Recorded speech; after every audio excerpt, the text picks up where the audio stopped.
This is the Read, Write, and Create podcast, the podcast where you get a bite-sized session of creative writing coaching from me, Lori L. Tharps. I'm an award-winning author of both fiction and nonfiction, a journalist, and a former college professor.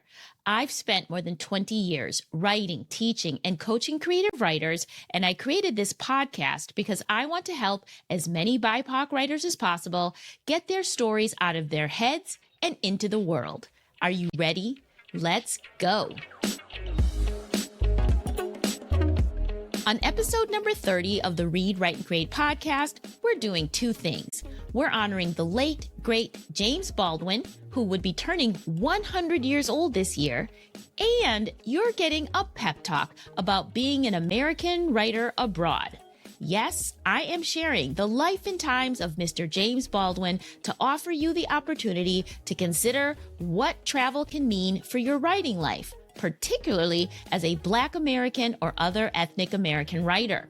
And spoiler alert, if you think we're going to be mostly talking about Baldwin's life in Paris, you're wrong. On this episode, we're going to be talking Turkey. Istanbul, that is. Yes, the country where Baldwin wrote the majority of his most important works, and the country that he said on more than one occasion, quote, saved him. Shall we turn the page?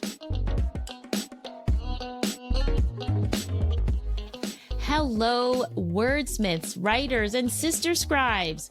Welcome back to all of my regular listeners and to anyone tuning in to the Read, Write, and Create podcast for the first time. I am totally happy that you're all here because that means you take your writing seriously. And hopefully it means that you're looking for some inspirational words to get you writing or keep you writing, or maybe to make you think about your writing and your writing practice in new ways. And that's exactly what we're going to be doing today as we talk about being a writer abroad. Now, for most people, James Baldwin is pretty often thought of as the poster child for the Black writer abroad. I think most people think of him and Josephine Baker as like the quintessential Black expatriates who found artistic freedom in Paris. But that's not really the full story, especially not for James Baldwin. And I do want to make a disclaimer here. There's like a lot of information, obviously, about James Baldwin out there in the world. Information to read, watch, listen to.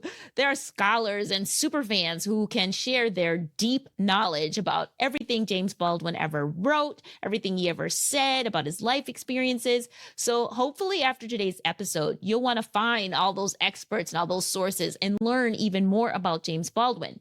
But for today's pep talk, I am going to be strictly talking about his time in Turkey. I will leave a list of resources, though, in the show notes if you want to deep dive more into Baldwin's work and his life story. But again, we're talking about his time in Turkey, but we do have to start the story from the beginning so we have some context. So James Baldwin was born in New York City, specifically in Harlem, on August 2nd, 1924. He was the oldest of 9 children. Yes, he was part of a very large family that didn't have a lot of money, and they grew up in a pretty strict religious household led by his stepfather and his mother, Emma. As the oldest, James took on the role of caretaker for his younger siblings. And when his stepfather died, which happened the year after Baldwin graduated high school, that role of caretaker only intensified. And because he was, like the man of the house at that point, his dreams of going to college to study writing were abandoned. It should be noted that James Baldwin was very much a family man. He loved his siblings and his mom. So yes, he was really obviously disappointed that he couldn't go to college, but he did love his family. So what did he do? Basically, he went to work doing a lot of different menial jobs, but he never gave up on his dreams of being a writer. The thing is, this had been a dream a long time coming for James Baldwin. He knew at a really early age that he was gifted and that he wanted to be a professional writer. He was actually winning awards already and recognition when he was in like middle school. People already told him that he was a great writer. And fun fact, his junior high school French teacher was none other than Countee Cullen. Yeah, the famous Harlem Renaissance poet and writer was his French teacher in middle school, and he remained one of his mentors throughout his life. So here you have James Baldwin, graduated from high school. Countee Cullen is his mentor. He's working these menial jobs, helping his mother raise his siblings, but always writing, always writing. Luckily, he had another incredible writer act as mentor, and that was none other than Richard Wright. And Richard Wright recognized James's talent, and he helped him get a fellowship that would allow him to quit all those jobs and just focus on his writing. By this time, James Baldwin was 24 years old. And what he did, he took that money from the fellowship, gave most of it to his mother to help her care for his siblings. And then he took the rest of the money, booked himself a ticket, not a plane ticket, it's 1948. I mean, there were planes, but still, they got a ticket for a ship, and he sailed to Paris. Baldwin was very clear at that time. He said he would have been killed or he would have killed somebody had he stayed in the United States as a Black man and as a gay man. So he got himself to Paris. And again, he was only 24 years old. But pretty much from then on, James Baldwin became a world traveler and a world citizen. And yet, he was always an American writer. Much of that, maybe you guys all knew already. Baldwin goes to Paris and finds the culture there to be less racist, less oppressive, and he gets to write more than he ever had before. Once he got to Paris, he started just traveling all over Europe. He was in Switzerland and England. And essentially, he's really going all over the world. It's like once he took one trip, he's like, let's go. Let's see the world. He went to Puerto Rico. He went to Israel. He went to Senegal. He went to the Soviet Union more than once. He was going everywhere. But he didn't actually make it to Turkey until he was 37 years old in 1961. So let's figure this part out. All right, so Baldwin's 37 when he goes to Turkey. Where is he in his life at that point? He's already a literary star. His first book, the novel Go Tell It in the Mountain, it was very well received. The year later, he won a Guggenheim Fellowship. That's huge. Then his next book is the essay collection, Notes of a Native Son. Then after that, his controversial but still award-winning novel, Giovanni's Room, comes out.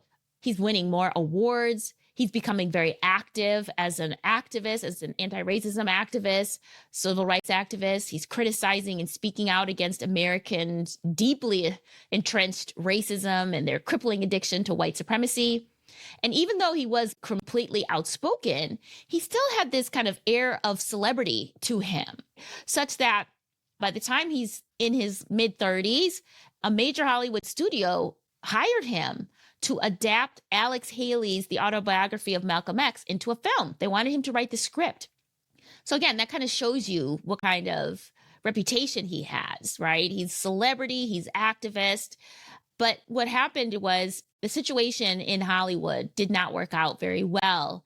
Baldwin kept clashing with the studio execs about how to portray Malcolm X. I think you can imagine who wanted to make him more realistic and who wanted to water him down. But the experience was really bad for Baldwin. He basically felt like the Hollywood people did not value his work or his opinions on the project. It was extremely demoralizing for him. This is also a time when a lot of his activist friends had been killed. There's a lot of racial violence happening in the world. And Baldwin slips into a depression.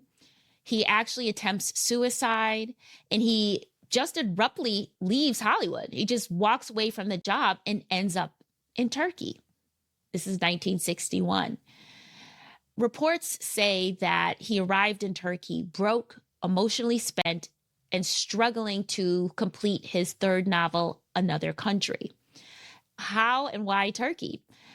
It seemed pretty random, but Baldwin had a friend, an actor, who had actually starred in a version of Giovanni's Room that had been staged. And that friend had said, hey, if you're ever in Istanbul, look me up. And that's literally what he did. He literally showed up on this man's doorstep and was in this kind of broken state. But that's why Baldwin said that Turkey healed him. It saved him. He really fell in love with Turkey. And from that time on, from that original trip in 1961, he spent the next 10 years of his life living in Turkey off and on between Istanbul, Erdek, and Bodrum. And it's really key to realize what time period this was. This was the 60s. This was the decade of the 60s, some of the most turbulent years in the United States with regards to the fight for civil rights. In fact, Baldwin was quoted in Essence magazine in 1970 saying, quote, "It was very useful for me to go to a place like Istanbul at that point in my life because it was so far out of the way from what I called home and the pressures," unquote. One journalist said this, I think, perfectly, quote, "In Istanbul, Baldwin was the writer he wanted to be. In America, he was the activist he had to be," unquote. And that pretty much sums up what living or even just traveling abroad can do and be for a writer, particularly a writer of color, who can never simply exist in America without the burden of his or her race interrupting the imagination.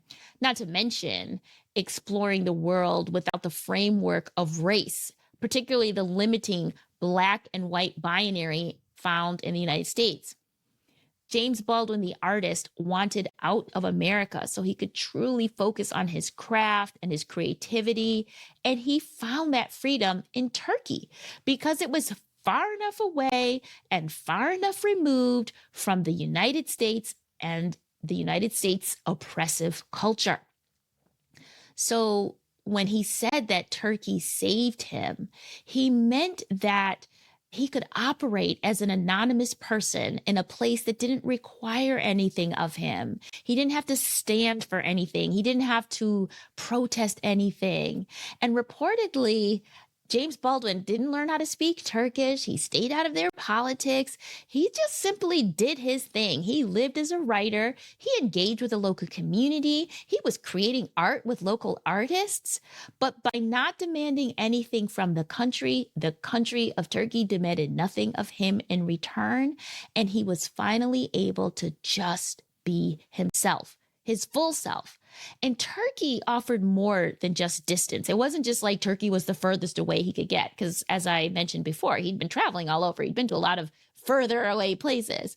But what was unique about Turkey at that time, and still is that Turkey is a divided country, divided by East and West. It is Europe and it is Asia. It is Christian and it is Muslim. It is incredibly diverse culturally as well. And it was that multicultural milieu that attracted Baldwin and gave him permission to express all of his own disparate parts, his multiple identities, which in the United States and even in France, he always felt pressured to choose one over the other. Are you a Black man? Are you a gay man? Like, what are you? But in Turkey, a country that itself was multidimensional, he felt a certain amount of freedom to be gleefully multi-hyphenate in his own identity. And then that bled into his work as an artist. Here's a quote from LitHub. "Istanbul, with its historical and cultural richness and contradictions, must have only strengthened Baldwin's resolve to create work that was complex and kaleidoscopic in both form and content," unquote. So it wasn't just that Turkey was far away. It's what Turkey represented as a multicultural society where Baldwin's own diversity of identity could be expressed. That's what he found there, that level of freedom and that almost mirror of complexity in the culture. He could then explore that for himself and in himself. What I find really interesting is that with all of the time that Baldwin spent in Turkey, He never really wrote about Turkey that much. In fact, Baldwin scholars and fans alike lament the lack of information there is about his time in Turkey, even though he spent almost a decade there writing his most famous works. I bet some of you listening didn't even know that half of Baldwin's self-imposed exile was in Turkey. I didn't know. I honestly didn't know until recently. I really thought he had spent all of his time abroad in France. But I really think this was intentional. I think James Baldwin was intentionally keeping Turkey for himself. It was his place to be anonymous to a certain extent. It was his place where he could contemplate and consider the rest of the world without being judged himself. Baldwin often said that he needed distance from America in order to write about her, to observe her properly. He said, quote, "One sees America better from a distance, and you can make comparisons to another place, another country," unquote. So we have James Baldwin from 1948 until his death in 1987, commuting between France, Turkey, and the United States, with the majority of that time abroad. And yet, James Baldwin was undeniably an American writer who is known for his works that examine race, sexuality, religion, and American society in general. Fiction, nonfiction, plays, poetry. He was a prolific writer and cultural commentator. But he could only do this work outside of the United States, where he could not only critically observe, but he could breathe. James Baldwin did spend the last years of his life in France, supposedly because it was easier for him to stay in contact with his publishers in France. But he wasn't even in Paris. He had a house in a small town in the south of France, which again is where he was able to find the writer's greatest treasure, peace and quiet. James Baldwin died at age 67, sadly, from stomach cancer. So what's the lesson here? As writers today in the 21st century, what can we take away from Baldwin's traveling lifestyle? One, you can still be 100% an American writer and live abroad. In fact, living abroad can actually give you a better perspective or vantage point to observe America. James Baldwin started writing another country in Corsica and finished it in Turkey. He wrote a big portion of Go Tell It on the Mountain in Switzerland. He said, quote, "I love America more than any other country in the world, and exactly for this reason, I insist on the right to criticize her perpetually," unquote. Takeaway number 2. As a Black person or any other person of color, it can sometimes be so exhausting just surviving in the United States. There is no space left in your brain for creativity. So moving abroad or just traveling abroad can provide the mental space and freedom to allow that creativity to seep back in. Number 3, as a writer, James Baldwin didn't look for a new country that felt like home. He was looking for a place where he could be anonymous and quiet. He said searching for a home was a futile act and a waste of time. Quote, "The place in which I'll fit will not exist until I make it," unquote. So writers, if you're looking for a place to write abroad, don't get caught up in looking for that perfect place where the people look like you or where your ancestors are or that place that everybody else is flocking to because Forbes magazine ranked it #1 for something. Look for the place that inspires your creativity, where you can write in peace, where you can be your whole authentic self, and baby, where you can afford, okay? You don't want to be writing and running out of money. Paris is expensive. If by any chance you're looking for a European escape, try Albania. I'm serious, really. Check into Albania. All right, number 4.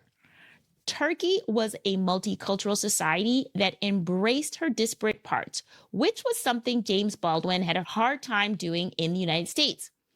So the lesson there is you must find a country that mirrors your personal values or identities, because this then can greatly be a source of affirmation and be very useful for you and your writing life.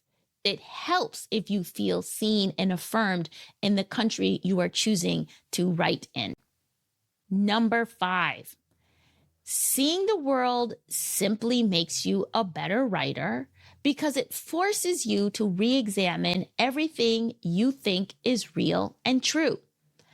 Traveling forces you to ask questions of things you simply take for granted every day back home.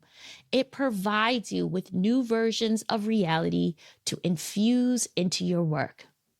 Now, I am not suggesting you have to move abroad permanently to be a better, more self-actualized writer. James Baldwin didn't do that. James Baldwin was back and forth to the United States constantly. He called himself a, quote, transatlantic commuter. Sometimes all it takes is a week in another country to recalibrate, to shift your mindset, to free yourself from certain societal norms. Traveling is an excellent way to give yourself new perspectives, new ideas, new visions.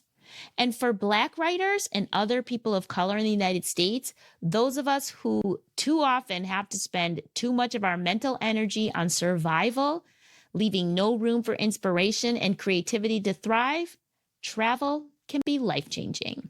Did you know that some of our greatest American writers of color have intentionally used travel outside of the United States to find or reignite their writing spirit? Not necessarily moving abroad, just traveling for a spell.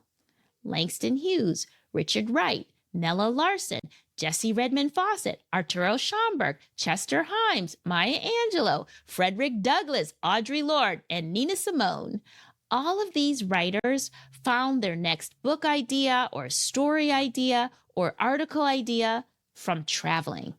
Some of them also found the freedom they needed to just write what they wanted to write away from the surveillance and judgment in the United States.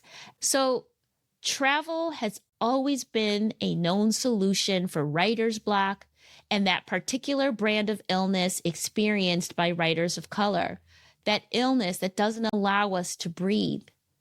So go somewhere new, see something different, find a place to be free where you can breathe. Be like James Baldwin, who said, quote, I met a lot of people in Europe. I even encountered myself, unquote.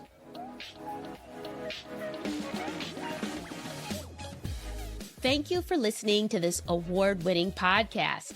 I hope you enjoy listening to it as much as I enjoy creating it. If you do, please leave me a rating and a review wherever you're listening to the show right now. Thank you so much. All right, I have a big announcement. If you've been wanting to know more about the Read, Write, and Create Sanctuary, which is our private community for BIPOC women writers who want to get published and get paid, well, you're in luck because we're having an open house on Sunday, May 19th for the Sanctuary. The fun starts at 3 p.m. Eastern Time, and during the open house, you'll learn all about what we offer our members, and our members are both emerging writers and authors with multiple titles published. At the open house, you'll hear from current members who are really crushing their writing goals, and we're also going to be playing a quick game of literary trivia, and yes, prizes will be awarded. So, all my poets, novelists, short story writers, memoirists, nonfiction writers, if you are actively searching for a community of like-minded women where you will find unwavering support, accountability, professional development, writing workshops, and curated resources to help you get your writing out into the world, come to the open house, ask your questions, and get your writing life lit. And by the way, we will be closing the doors to the sanctuary for the summer while we work together on making significant progress on our works in progress. So don't wait too long to join us. Check the show notes for the link to sign up for the open house. I really hope I get to see some of you there. The Read, Write, and Create podcast is produced by me, Lori L. Tharps. Our editor is Brad Linder, and our theme music is by Wataboy. I'll be back in 2 weeks on Monday with an exciting guest who is hands down my favorite living writer. So be sure you're subscribed to the show so you don't miss it. Until then, keep writing.